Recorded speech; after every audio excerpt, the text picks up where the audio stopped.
जय हिंद दोस्तों, Sandeep tricky math special YouTube channel में आप सभी का स्वागत है। बिहार पुलिस न्यू भर्ती 2023 नेक्स्ट वैकेंसी 21,391 पोस्ट के लिए आने वाला है। इसके लिए प्रैक्टिस सेट शुरू किए हैं। ये प्रैक्टिस सेट नंबर 11 है। प्रैक्टिस सेट नंबर 1 से लेकर 10 तक नहीं देखे होंगे तो इसके लिए प्लेलिस्ट बना दी है, वहाँ से आकर आप सारी वीडियो एक एक करके देख सकते हैं। इस प्रैक्टिस सेट में हम 50 अति महत्वपूर्ण प्रश्न देखने वाले हैं। ऐसे ही प्रश्न आपके एग्जाम में देखने को मिलेगा, तो इस वीडियो को अंत तक देखिएगा। वीडियो स्टार्ट करते हैं और चलते हैं हम प्रश्न की तरफ। पहला प्रश्न है आपके सामने कि निम्नलिखित में से कौन सा शासक वर्ण व्यवस्था का रक्षक कहा जाता है। ऑप्शन नंबर ए है पुष्यमित्र शुंग, बी है खारवेल, सी है गौतमी पुत्र सतकर्णी और डी है वासुदेव। बताइए 1 नंबर प्रश्न का सही आंसर क्या है। निम्नलिखित में से कौन सा शासक वर्ण व्यवस्था का रक्षक कहा जाता है। जो भी कैंडिडेट यहाँ पर ऑप्शन नंबर सी के साथ जा रहे हैं, गौतमी पुत्र सतकर्णी, बिल्कुल ही सही जवाब है। चलिए सेकेंड नंबर प्रश्न देख लेते हैं। प्रश्न है आपके सामने कि 9वीं शताब्दी के व्यापारी सुलेमान ने किसके साम्राज्य का दौरा किया। ऑप्शन नंबर ए है गोपाल पाल का साम्राज्य, बी है विजय सेन का सेन सम्राट, सी है मिहिर भोज का प्रतिहार साम्राज्य और डी है दंती दुर्ग का राष्ट्रकूट साम्राज्य। बताइए यहाँ पर सेकेंड प्रश्न का सही आंसर क्या है। तो जो भी कैंडिडेट यहाँ पर ऑप्शन नंबर सी बता रहे हैं, मिहिर भोज का प्रतिहार साम्राज्य, बिल्कुल ही सही जवाब है। 3 नंबर प्रश्न है आपके सामने, कौन से गुप्ता सम्राट अपने सिक्कों पर बांसुरी या बीड़ा बजाते हुए प्रस्तुत किए गए। चंद्रगुप्त प्रथम, चंद्रगुप्त द्वितीय, समुद्रगुप्त और डी है स्कंदगुप्त। बताइए यहाँ पर तीनों प्रश्न का सही आंसर क्या है। तो जो भी कैंडिडेट यहाँ पर ऑप्शन नंबर सी बता रहे हैं समुद्रगुप्त, बिल्कुल ही सही जवाब है। और भारत के नेपोलियन के नाम से जाने जाते हैं समुद्रगुप्त। नेक्स्ट यहाँ पर 4 नंबर प्रश्न है आपके सामने, सभ्यता का उद्गम हुआ है घाटियों में, मैदानों में, पठारों में और पहाड़ियों में। बताइए 4 नंबर प्रश्न का सही आंसर क्या है। सभ्यता का उद्गम हुआ है, कहाँ से उद्गम हुआ है। जो भी कैंडिडेट यहाँ पर ऑप्शन नंबर ए बता रहे हैं घाटियों में, बिल्कुल ही सही जवाब है। नेक्स्ट यहाँ पर 5 नंबर प्रश्न है आपके सामने, ईसा की 3री शताब्दी से जबकि हुडो आक्रमण को से रोमन साम्राज्य समाप्त हो गया, भारतीय व्यापारी किस पर आधिकारिक निर्भर हो गए। अफ्रीकी व्यापार पर, पश्चिमी यूरोपीय व्यापार पर, दक्षिणी पूर्व एशियाई व्यापार पर और डी इसका ऑप्शन देख लेते हैं मध्य पूर्वी व्यापार पर। बताइए यहाँ पर 5 नंबर प्रश्न का सही आंसर क्या है। तो जो भी कैंडिडेट यहाँ पर ऑप्शन नंबर सी बता रहे हैं दक्षिण पूर्व एशिया व्यापार पर, बिल्कुल ही सही जवाब है। चलिए नेक्स्ट क्वेश्चन देखते हैं। प्रश्न है आपके सामने कि हर्ष ने किस विश्वविद्यालय को विशेष संरक्षण प्रदान किया। विक्रमशिला, तक्षशिला, मगध और नालंदा। बताइए यहाँ पर 6 नंबर प्रश्न का सही आंसर क्या है। हर्ष ने किस विश्वविद्यालय को विशेष संरक्षण प्रदान किए थे। जो भी कैंडिडेट यहाँ पर ऑप्शन नंबर डी बता रहे हैं नालंदा विश्वविद्यालय, बिल्कुल ही सही जवाब है। 7 नंबर प्रश्न है आपके सामने कि कांचीपुरम में किसने प्रसिद्ध वैकुंठ पेरुमल मंदिर बनवाया। चारों ऑप्शन देख लीजिए और बताइए यहाँ पर 7 नंबर प्रश्न का सही आंसर क्या है। तो जो भी कैंडिडेट यहाँ पर ऑप्शन नंबर सी बता रहे हैं नंदी वर्मन द्वितीय, बिल्कुल ही सही जवाब है। सेशन आप लोग को अच्छा लग रहा है तो वीडियो को लाइक कर दीजिए, अपने दोस्तों के पास शेयर कर दीजिए। और जो भी कैंडिडेट अभी तक इस चैनल को सब्सक्राइब नहीं किए होंगे तो इस चैनल को प्लीज़ सब्सक्राइब कर लीजिएगा। 8 नंबर प्रश्न, निम्नलिखित में से वह व्यक्ति कौन है जो चिकित्सक नहीं था। चारों ऑप्शन देख लीजिए और बताइए यहाँ पर कि वह कौन सा व्यक्ति था जो कि चिकित्सक नहीं था। जल्दी से कमेंट कीजिए 8 नंबर प्रश्न का सही आंसर क्या है। जो भी कैंडिडेट यहाँ पर ऑप्शन नंबर सी बता रहे हैं चवार्क, बिल्कुल ही सही जवाब है। नेक्स्ट यहाँ पर 9 नंबर प्रश्न आपके सामने, स्वायत्तवाद सिद्धांत है लोकायत धर्म का, शैव धर्म का, जैन धर्म का, वैष्णव धर्म का। बताइए 9 नंबर प्रश्न का सही आंसर क्या है। तो जो भी कैंडिडेट यहाँ पर ऑप्शन नंबर सी बता रहे हैं जैन धर्म, बिल्कुल ही सही जवाब है। नेक्स्ट यहाँ पर 10 नंबर प्रश्न आपके सामने कि जब भारत को स्वतंत्रता प्राप्ति हुई थी तो ब्रिटेन में निम्न में से किस एक पार्टी की सत्ता थी। चारों ऑप्शन देख लीजिए और बताइए यहाँ पर 10 नंबर प्रश्न का सही आंसर क्या है। जब भारत की स्वतंत्रता प्राप्त हुई तो उस टाइम ब्रिटेन में किस पार्टी की सत्ता थी, आपको यही बताना है। तो 10 नंबर प्रश्न का जो भी कैंडिडेट ऑप्शन नंबर बी बता रहे हैं लेबर पार्टी, बिल्कुल ही सही जवाब है। अगर इसका आपको PDF चाहिए तो उसके लिए टेलीग्राम ग्रुप बना दिया है, जिसका लिंक किसी वीडियो के नीचे डिस्क्रिप्शन में मिल जाएगा। यहाँ से ज्वाइन करके इसका PDF डाउनलोड कर सकते हैं। 11वां प्रश्न है आपके सामने कि कलहड़ की राजतरंगिणी को किसने आगे बढ़ाया। जो राजतरंगिणी पुस्तक है ये किसके द्वारा लिखा गया है, तो कलहड़ के द्वारा। इसको किसने आगे बढ़ाया। 4 ऑप्शन है आपके सामने, चारों ऑप्शन देख लीजिए और बताइए यहाँ पर 11वां प्रश्न का सही आंसर क्या है। जो भी कैंडिडेट यहाँ पर ऑप्शन नंबर डी बता रहे हैं, जो नराज एवं श्रीवर, बिल्कुल ही सही जवाब है। देखिए क्वेश्चन का लेवल थोड़ा हाई रखे हैं, क्योंकि बिहार पुलिस कांस्टेबल का जो एग्ज़ाम होता है, बिहार में जितने भी एग्ज़ाम होते हैं, जैसे बिहार दरोगा हो गया, बिहार फायरमैन हो गया, मद्य निषेध हो गया, ड्राइवर हो गया, सबसे हट के बिहार पुलिस कांस्टेबल का प्रश्न रखा जाता है। बहुत ही हाई लेवल का क्वेश्चन एग्ज़ाम में रखा जाता है, इसलिए इसके तैयारी के लिए हाई लेवल का क्वेश्चन आपके प्रैक्टिस सेट में भी रखा गया है। 12वां प्रश्न है आपके सामने, कर्नाट वंश का संस्थापक कौन था। चारों ऑप्शन देख लीजिए और बताइए यहाँ पर 12वां प्रश्न का सही आंसर क्या है। कर्नाट वंश का संस्थापक कौन था। जो भी कैंडिडेट यहाँ पर ऑप्शन नंबर ए बता रहे हैं, नान्यदेव, बिल्कुल ही सही जवाब है। नेक्स्ट यहाँ पर 13वां प्रश्न है आपके सामने, इनमें से किसने भारतीय राष्ट्रीय कांग्रेस के प्रथम वार्षिक अधिवेशन की अध्यक्षता की थी। बताइए यहाँ पर 13वां प्रश्न का सही आंसर क्या है। भारतीय राष्ट्रीय कांग्रेस का प्रथम अधिवेशन की अध्यक्षता किसने की थी, आपको बताना है। तो देखिए भारतीय राष्ट्रीय कांग्रेस का जो स्थापना हुआ वो 1885 ईस्वी में एओ ह्यूम के द्वारा किया गया, और इसका पहला अध्यक्षता किसके द्वारा किया गया, तो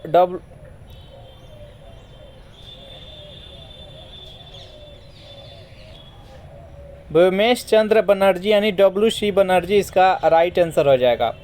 ये पहला अध्यक्ष थे कांग्रेस का WC बनर्जी, और सेकेंड थे दादा भाई नौरोजी, याद रखिएगा, सेकेंड थे दादा भाई नौरोजी, और तीसरा थे बदरुद्दीन तैयबजी, जो कि प्रथम मुस्लिम अध्यक्ष थे, याद रखिएगा।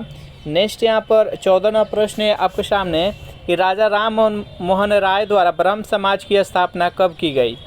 1816 में, 20 में, 28 में और 30 में। बताइए 14वां प्रश्न का सही आंसर क्या है। राजा राम मोहन राय के द्वारा ब्रह्म समाज की स्थापना कब की गई। जो भी कैंडिडेट यहाँ पर ऑप्शन नंबर सी के साथ जा रहे हैं, 1828 बता रहे हैं, बिल्कुल ही सही जवाब है उनका। नेक्स्ट यहाँ पर 15वां प्रश्न है आपके सामने कि 1757 में प्लासी के युद्ध में सिराज उल दौला के साथ किसने विश्वासघात किया था। हैदर अली ने, मीर कासिम ने, मीर जाफ़र ने और अवध के नवाब ने। बताइए यहाँ पर 15वां प्रश्न का सही आंसर क्या है। जो 1757 ईस्वी में प्लासी का युद्ध लड़ा गया था, उसमें सिराजुद्दौला के साथ किसने विश्वासघात किया था। तो जो भी कैंडिडेट यहाँ पर ऑप्शन नंबर सी बता रहे हैं, मीर जाफ़र, बिल्कुल ही सही जवाब है। ये ब्रिटिश ईस्ट इंडिया कंपनी के साथ दिया था, जिसके कारण सिराजुद्दौला है जो कि हार गए थे। नेक्स्ट यहाँ पर 16वां प्रश्न आपके सामने कि ब्रिटिश से लड़ते हुए रानी लक्ष्मीबाई का देहांत कहाँ पर हुआ था। ऑप्शन नंबर ए है बनारसी, बी है कालपी, सी है मोरार और डी है झांसी। बताइए यहाँ पर 16वां प्रश्न का सही आंसर क्या है। तो जो भी कैंडिडेट यहाँ पर ऑप्शन नंबर बी बता रहे हैं, कालपी, बिल्कुल ही सही जवाब है। चलिए नेक्स्ट यहाँ पर 17वां प्रश्न है आपके सामने कि भारतीय राष्ट्रीय कांग्रेस की स्थापना के समय भारत राज्य का सचिव कौन था। लॉर्ड मोरले, बी है लॉर्ड एल्गिन, सी है लॉर्ड हैमिल्टन और डी है लॉर्ड क्रॉस। बताइए यहाँ पर 17वां प्रश्न का सही आंसर क्या है। भारतीय राष्ट्रीय कांग्रेस के स्थापना के समय भारत राज्य का सचिव कौन था। जो भी कैंडिडेट यहाँ पर ऑप्शन नंबर डी बता रहे हैं, लॉर्ड क्रॉस, बिल्कुल ही सही जवाब है। चलिए नेक्स्ट यहाँ पर 18वां प्रश्न है आपके सामने कि 1907 में मुस्लिम लीग का वार्षिक अधिवेशन कहाँ पर हुआ था। ढाका में, कराची में, अलीगढ़ में और लखनऊ में। बताइए यहाँ पर 18वां प्रश्न का सही आंसर क्या है। 1907 ईस्वी में मुस्लिम लीग का वार्षिक अधिवेशन कहाँ पर हुआ था। तो जो भी कैंडिडेट यहाँ पर ऑप्शन नंबर बी बता रहे हैं, कराची, बिल्कुल ही सही जवाब है। देखिए मुस्लिम लीग का स्थापना 1906 ईस्वी में हुआ था, और कहाँ पर हुआ था, तो ढाका में हुआ था। और 1907 ईस्वी में भारतीय राष्ट्रीय कांग्रेस का भी विखंडन हुआ था, 2 भागों में बटा था, गर्म दल और नरम दल, ये भी याद रखिएगा। नेक्स्ट यहाँ पर 19वां प्रश्न है आपके सामने, बेहद इम्पोर्टेंट प्रश्न है कि प्रिज्म से गुजारने पर प्रकाश का कौन सा रंग सबसे अधिक विचलन दर्शाता है। यानी जब हम प्रिज्म से किसी श्वेत प्रकाश को हम गुजारते हैं तो 7 रंगों में विभक्त हो जाता है। 7 रंगों में जो विभक्त होता है तो इसमें बताना है कि किस कलर का विचलन है जो कि सबसे अधिक होता है। तो जब हम श्वेत प्रकाश को किसी प्रिज्म से गुजारते हैं तो 7 रंगों में विभक्त होता है। इसमें लाल है जो कि जिसका विचलन सबसे कम होता है ऊपर रह जाता है, और सबसे विचलन अधिक होता है वो बैगनी का जो कि नीचे हो जाता है। इसका 7 कलर कैसा होता है, नीचे से ऊपर क्रम में अगर जाने तो बैजानिया पिनाला हो जाएगा। सबसे नीचे बैगनी, उसके बाद जामुनी, उसके बाद नीला, उसके बाद हरा, पीला, नारंगी और लाल। इस प्रकार से 7 कलर होता है। इस प्रश्न का सही आंसर है, यहाँ पर सबसे अधिक पूछा है तो बैगनी इसका राइट आंसर हो जाएगा, सबसे कम पूछता तो लाल हो जाता। नेक्स्ट यहाँ पर 20वां प्रश्न है आपके सामने। ग्रह गति नियम का निरूपण किसने किया था? निकोलस कोपरनिकस ने, जॉनिस केपलर ने, इसाक न्यूटन या गैलीलियो ने। बताइए 20वां प्रश्न का सही आंसर क्या है? तो जो भी कैंडिडेट यहाँ पर ऑप्शन नंबर बी बता रहे हैं, जॉनिस केपलर, बिल्कुल ही सही जवाब है। ग्रह गति का नियम का निरूपण किसने किया था? तो केपलर ने। याद रखिएगा, ये प्रीवियस ईयर में भी प्रश्न पूछा जा चुका है, याद रखिएगा। नेक्स्ट यहाँ पर 21वां प्रश्न आपके सामने। किस गैस का गंध सड़े हुए अंडे जैसा होता है? कार्बन मोनोऑक्साइड का, सल्फर डाइऑक्साइड का, सल्फर ट्राइऑक्साइड का और हाइड्रोजन सल्फाइड का। बताइए 21वां प्रश्न का सही आंसर क्या है? किस गैस का गंध सड़े हुए अंडे के समान होता है? 21वां प्रश्न का जो भी कैंडिडेट यहाँ पर ऑप्शन नंबर डी बता रहे हैं, हाइड्रोजन सल्फाइड, बिल्कुल ही सही जवाब है। क्वेश्चन का लेवल कैसा लग रहा है और सेशन आप लोग को कैसा लग रहा है ज़रूर कमेंट करके बताइएगा, और जल्दी से कमेंट कर दीजिए। चलिए नेक्स्ट यहाँ पर क्वेश्चन देखते हैं। 23वां प्रश्न है आपके सामने। किसकी उपस्थिति के कारण पीतल का रंग हवा में फीका पड़ जाता है? ऑक्सीजन के कारण, हाइड्रोजन सल्फाइड, कार्बन डाइऑक्साइड और नाइट्रोजन। बताइए यहाँ पर 22वां प्रश्न का सही आंसर क्या है? किसकी उपस्थिति के कारण पीतल का रंग जो होता है वो हवा में फीका पड़ जाता है? तो 22वां प्रश्न का जो भी कैंडिडेट ऑप्शन नंबर बी बता रहे हैं, हाइड्रोजन सल्फाइड, बिल्कुल ही सही जवाब है। नेक्स्ट यहाँ पर 23वां प्रश्न है आपके सामने। अधिकांश कीट किस प्रकार सांस लेते हैं? त्वचा के द्वारा, गलफारों के द्वारा, फेफड़ों के द्वारा और ट्रेकिया प्रणाली के द्वारा। बताइए यहाँ पर 23वां प्रश्न का सही आंसर क्या है? अधिकांश जो कीट होते हैं वो किसके द्वारा सांस लेते हैं? तो जो कीट होता है अधिकांश वो ट्रेकिए के द्वारा सांस लेता है। इस प्रश्न का राइट आंसर है ऑप्शन नंबर डी। अगर त्वचा का बात करें, कौन सा जीव है जो कि त्वचा से सांस लेते हैं, तो वह केंचुआ होते हैं। गलफारों के द्वारा मछली सांस लेती है और फेफड़ों के द्वारा मनुष्य सांस लेता है। नेक्स्ट यहाँ पर 24वां प्रश्न आपके सामने। विद्युत रूप में परमाणु क्या है? यानी विद्युत रूप में परमाणु क्या है? उदासीन होता है, कि पॉजिटिव रूप से आवेशित होता है, नेगेटिव रूप से आवेशित होता है, और डी है इनमें से कोई नहीं। बताइए यहाँ पर 24वां प्रश्न का सही आंसर क्या है? तो विद्युत रूप से जो परमाणु होता है वो उदासीन होता है। जो भी कैंडिडेट यहाँ पर ऑप्शन नंबर ए के साथ जा रहे हैं, बिल्कुल ही सही जवाब है। सेशन आप लोग को कैसा लग रहा है ज़रूर कमेंट करके बताइएगा। 25वां प्रश्न है आपके सामने। निम्नलिखित में से कौन सा एक सुमिलित नहीं है? यानी एक तरफ इकाई दिया है और दूसरी तरफ उसका मात्रक दिया गया है, तो यहाँ पर बताना है कि इसमें से कौन सा सही सुमिलित नहीं है। देखिए, डेसिबल ध्वनि के प्रबलता का इकाई, अश्व शक्ति शक्ति का इकाई, और समुद्री मील नौ संचालन में दूरी की इकाई, और सेल्सियस ऊष्मा की इकाई। बताइए 25वां प्रश्न का राइट आंसर क्या है? तो इस प्रश्न का सही आंसर हो जाएगा ऑप्शन नंबर डी। ऊष्मा का इकाई केल्विन होता है, यहाँ पर सेल्सियस नहीं, तो इस प्रश्न का राइट आंसर है ऑप्शन नंबर डी। नेक्स्ट यहाँ पर 26वां प्रश्न है आपके सामने। अशुद्धियों के कारण द्रव का क्वथनांक बढ़ जाता है, घट जाता है, वहीं रहता है और कोई संबंध नहीं है। जल्द से कमेंट कीजिए। 26वां प्रश्न का द्रवनांक का अर्थ होता है कि कोई वस्तु ठोस से द्रव में कन्वर्ट होता है, और क्वथनांक का अर्थ होता है कि कोई वस्तु द्रव से गैस में परिवर्तित होता है, उसको क्वथनांक कहते हैं। तो अगर कोई द्रव वस्तु है उसमें अशुद्धि मिला दिया जाए तो उसके क्वथनांक में बदलने में क्या परिवर्तन होगा? उसमें वह बढ़ जाता है टाइम, कि घट जाता है, कि वही रहता है? 26वां प्रश्न का जो भी कैंडिडेट ऑप्शन नंबर ए बता रहे हैं, बढ़ जाता है, बिल्कुल ही सही जवाब है। 27वां प्रश्न है आपके सामने कि लंबे समय तक कठोर शारीरिक कार्य के पश्चात मांसपेशियों में थकान का अनुभव होने का क्या कारण होता है। ऑक्सीजन की आपूर्ति में कमी हो जाती है, बी है पेशी तंतुओं की थोड़ी बहुत टूट फूट जाती है, ऑप्शन नंबर सी है ग्लूकोज का अपक्षय हो जाता है और लैक्टिक एसिड का संचय हो जाता है। बताइए यहाँ पर 27वां प्रश्न का सही आंसर क्या है। बिहार पुलिस कांस्टेबल का प्रीवियस ईयर में यह प्रश्न पूछा जा चुका है। तो जो भी कैंडिडेट यहाँ पर ऑप्शन नंबर डी बता रहे हैं लैक्टिक एसिड का संचय हो जाता है, बिल्कुल ही सही जवाब है। नेक्स्ट यहाँ पर 28वां प्रश्न है आपके सामने, मम्पस नामक रोग में शरीर का कौन सा अंग प्रभावित होता है। त्वचा, लार ग्रंथियाँ, जबड़े और यकृत। बताइए यहाँ पर 28वां प्रश्न का सही आंसर क्या है। मम्पस नामक रोग में शरीर का कौन सा अंग प्रभावित होता है। तो 28वां प्रश्न का जो भी कैंडिडेट ऑप्शन नंबर बी बता रहे हैं लार ग्रंथियाँ, बिल्कुल ही सही जवाब है। नेक्स्ट यहाँ पर 29वां प्रश्न है आपके सामने, बेहद इंपॉर्टेंट प्रश्न है कि एलिसा परीक्षण किसके लिए किया जाता है। एड्स पहचानने के लिए, क्षय रोग पहचानने के लिए, डायबिटीज़ पहचानने के लिए और टाइफाइड को पहचानने के लिए। बताइए 29वां प्रश्न का सही आंसर क्या है। जो एलिसा टेस्ट किया जाता है वो किस रोग को पहचानने के लिए किया जाता है, यही बताना है। तो एड्स रोग को HIV एड्स जो विषाणु के द्वारा होता है, इसी को पहचानने के लिए एलिसा टेस्ट किया जाता है। नेक्स्ट यहाँ पर 30वां प्रश्न है आपके सामने, सुनहरे चावल में बीटा कैरोटीन जीन कहाँ से आते हैं। गाजर से, डैफोडिल से, चुकंदर से और पपीता से। बताइए यहाँ पर 30वां प्रश्न का सही आंसर क्या है।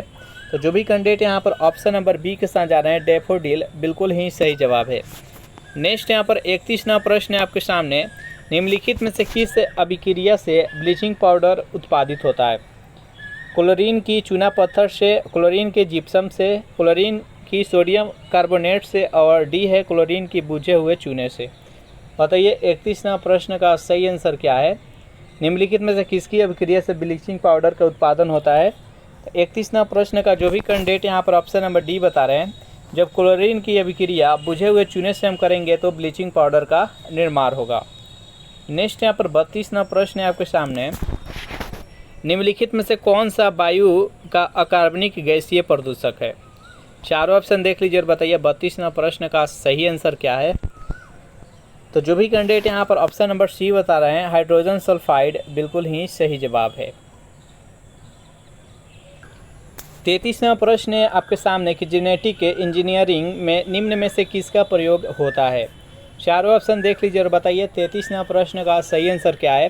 जेनेटिक इंजीनियरिंग में निम्न में से किसका प्रयोग किया जाता है। 33वां प्रश्न का जो भी कैंडिडेट यहाँ पर ऑप्शन नंबर बी बता रहे हैं प्लाज्मिड, बिल्कुल ही सही जवाब है। नेक्स्ट यहाँ पर 34वां प्रश्न है आपके सामने, विद्युत ऊर्जा को यांत्रिक ऊर्जा में बदलने वाली युक्ति कौन सी है। डायनेमो है, ट्रांसफार्मर है, विद्युत मोटर है और इंडक्टर है। बताइए यहाँ पर 34वां प्रश्न का सही आंसर क्या है। विद्युत ऊर्जा को यांत्रिक ऊर्जा में बदलने वाली युक्ति कौन सी है। तो जो भी कैंडिडेट यहाँ पर ऑप्शन नंबर सी बता रहे हैं विद्युत मोटर, विद्युत मोटर जो है ये विद्युत ऊर्जा को यांत्रिक ऊर्जा में कन्वर्ट करता है। इसका राइट आंसर है ऑप्शन नंबर सी। नेक्स्ट यहाँ पर 35वां प्रश्न है आपके सामने कि ध्वनि की पुनरुत्पादन के लिए एक सीडी यानी कॉम्पैक्ट डिस्क ऑडियो प्लेयर में प्रयुक्त होता है। चारों ऑप्शन देख लीजिए और बताइए 35वां प्रश्न का सही आंसर क्या है। ध्वनि के पुनरुत्पादन के लिए एक सीडी और ऑडियो प्लेयर में प्रयुक्त होता है, क्या प्रयुक्त होता है उसमें। तो इसका राइट आंसर है option number C, laser beam. इसका राइट आंसर है ऑप्शन नंबर सी। जो भी कैंडिडेट ऑप्शन नंबर सी के साथ जा रहे हैं बिल्कुल ही सही जवाब है। नेक्स्ट यहाँ पर 36वां प्रश्न है कि प्रकाश तरंगे है, एक विद्युत तरंगे है, एक चुंबकीय तरंगे, विद्युत चुंबकीय तरंगे और स्थिर विद्युत तरंगे है। बताइए यहाँ पर 36वां प्रश्न का सही आंसर क्या है। प्रकाश तरंगे क्या है। तो जो भी कैंडिडेट यहाँ पर ऑप्शन नंबर सी के साथ जा रहे हैं प्रकाश एक विद्युत चुंबकीय तरंग है, इसका राइट आंसर है ऑप्शन नंबर सी। 37वां प्रश्न है कि मेघालय का पठार भाग है हिमालय श्रेणी में, प्रायद्वीपीय खंड का, पूर्वी घाट पर्वतों का और सतपुरा श्रेणी का। बताइए यहाँ पर 37वां प्रश्न का सही आंसर क्या है। मेघालय का पठार किसका भाग है। बताइए 37वां प्रश्न का राइट आंसर क्या है। प्रायद्वीपीय खंड का है। जो भी कैंडिडेट यहाँ पर ऑप्शन नंबर बी के साथ जा रहे हैं बिल्कुल ही सही जवाब है। 38वां प्रश्न आपके सामने, उत्तराखंड के किस भाग में पाताल तोर कुआं पाए जाते हैं? ऑप्शन नंबर ए है भाभर में, बी है तराई में, सी है शिवालिक पहाड़ी में और डी है उपयुक्त में से कोई नहीं। बताइए यहाँ पर 38वां प्रश्न का सही आंसर क्या है? तो जो भी कैंडिडेट यहाँ पर ऑप्शन नंबर बी बता रहे हैं तराई, बिल्कुल ही सही जवाब है। 39वां प्रश्न है कि किस घाटी में कारगिल स्थित है? लीडर, शुरू, सिंध और ट्रांस। बताइए यहाँ पर 39वां प्रश्न का सही आंसर क्या है? किसमें कारगिल स्थित है, किस घाटी में? तो 39वां प्रश्न का जो भी कैंडिडेट यहाँ पर ऑप्शन नंबर बी बता रहे हैं शुरू, बिल्कुल ही सही जवाब है। 40वां प्रश्न आपके सामने कि मानसून भारत से पीछे कब हटना आरंभ करता है? मध्य सितंबर में, मध्य मार्च में, मध्य दिसंबर में, अक्टूबर के अंत में। बताइए यहाँ पर 40वां प्रश्न का सही आंसर क्या है? मानसून भारत से पीछे कब हटना शुरू कर देता है? तो 40वां प्रश्न का सही आंसर क्या है? जो भी कैंडिडेट यहाँ पर ऑप्शन नंबर ए बता रहे हैं मध्य सितंबर, बिल्कुल सही जवाब है। और कब से आना आरंभ कर देता है? तो मई में आना आरंभ कर देता है। नेक्स्ट यहाँ पर 41वां प्रश्न है कि दक्षिण पश्चिम मानसून का समय क्या है?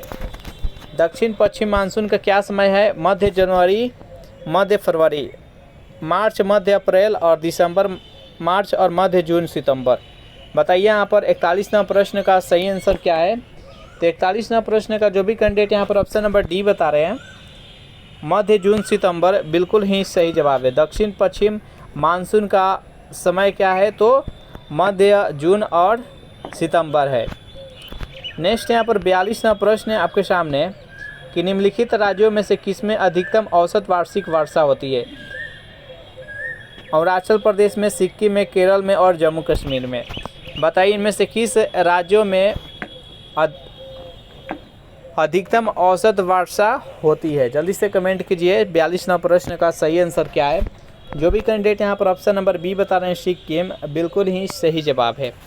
नेक्स्ट यहाँ पर 43वां प्रश्न आपके सामने कि किस स्थान का मानक समय निर्धारित करने का आधार होता है? बताइए यहाँ पर किसी स्थान का मानक समय निर्धारित करने का क्या आधार होता है?